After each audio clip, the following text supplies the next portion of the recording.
Welcome to today's Explainer. We're doing something a little different today. We're entering a sort of specialized detective training program. Our mission?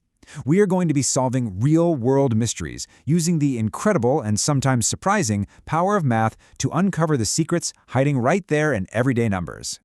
To kick things off, picture this. It's 1933, smack in the middle of the Great Depression.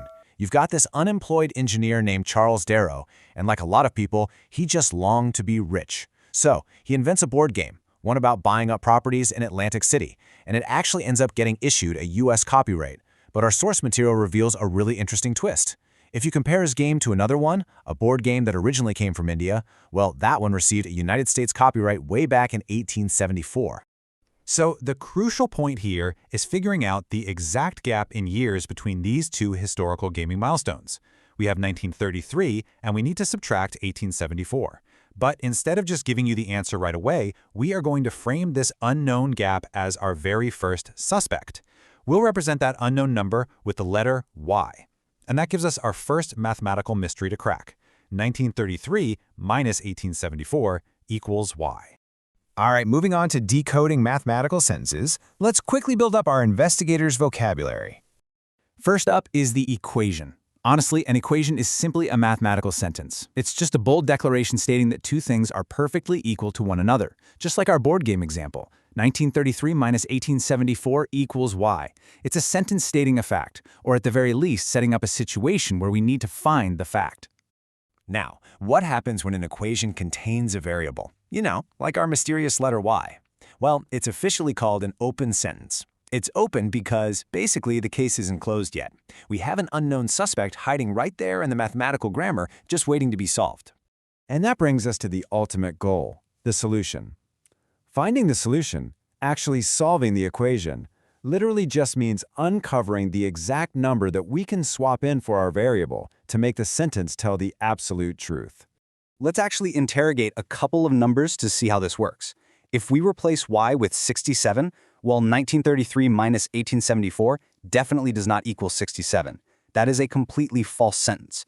But if we replace Y with 59, the math works perfectly. 1933 minus 1874 truly does equal 59.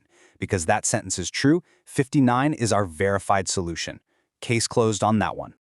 Next up, testing the possible solutions with a classic suspect lineup. Okay, here is a brand new mystery equation for us. 66 plus x equals 98.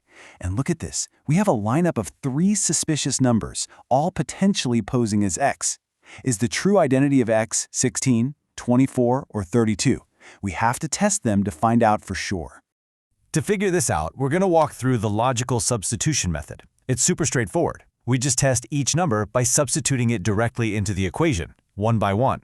So, step 1, we test 16. Step 2, we test 24. And finally, step 3, we test 32. Let's plug them in. If we use 16, we get 82, not 98. False sentence. What about 24? That gets us 90. Another false sentence. But substitute 32, and 66 plus 32 equals exactly 98. We have a true sentence. We can confidently eliminate the others and declare 32 as the true, undisputed solution to our equation. Let's shift gears a bit. We're looking at Shaq's growing shoe size, where sports meets algebra. Let's talk about the absolute basketball legend Shaquille O'Neal. An imposing figure, right? 7'1" and 300 pounds. Our source material notes a pretty wild fact. When he first started appearing in shoe commercials back in 1992, his working shoe size was already a giant size 19. But get this, by 1995, his feet had risen to a whopping size 22. So, the crucial point here is figuring out exactly how many shoe sizes he increased during those 3 short years. He started at size 19, plus some unknown amount of growth, which we'll just call S for size, equals his final shoe size of 22. That gives us our shoe equation, 19 plus S equals 22. The solution here is beautifully simple. It's 3, because 19 plus 3 equals 22. When we replace our suspect S with 3, we get a true sentence. And this mathematically proves that Shaq's foot grew a staggering 3 whole sizes in just that tiny time span. Incredible. Okay, time to level up. Solving with mental math. This is the expert level. Check out this new type of case. It involves a product, 6x equals 36. Now remember, when a number is smushed right up next to a variable like that, it means multiplication. So what this is really saying is 6 times some unknown suspect x equals 36. Now, as master detectives, instead of writing out a whole lineup of suspects to test, you really just have to ask yourself one simple question in your head. What number times 6 is 36?